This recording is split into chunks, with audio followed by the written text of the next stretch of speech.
Hello বন্ধুরা, আজকে নিয়ে চলে এসেছি চিরদিনই তুমি যে আমার 2 সিরিয়ালের নতুন আরও একটা পর্ব, যেখানে দেখা যাচ্ছে অপর্ণা তার অফিসে প্রমাণ করতে পারল না যে সে নিজে নির্দোষ। তার বাড়ি থেকেই পাওয়া গেল টাকাগুলো। কিঙ্কর সেই টাকাগুলো অপর্ণাদের বাড়িতে রেখে দিয়েছিল, সেটা স্পষ্টতই বোঝা যাচ্ছে। এবং কিঙ্কর যে কত বড় ভিলেন সেটা আবার একবার প্রমাণ করে দিল।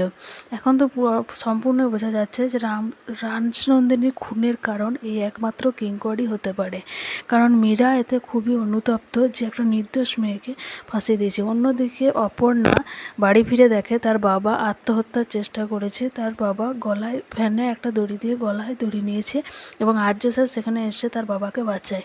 কিন্তু অপর্ণা আর্য স্যারকে থ্যাঙ্কস জানাবার পরিবর্তে আর্য স্যারের প্রতি প্রচণ্ড রেগে যায় এবং মনে করে যে আর্য স্যারই তার বাবার আত্মহত্যার জন্য দায়ী, কারণ সে তার মনের কথা বললে কখনোই সে রিজাইন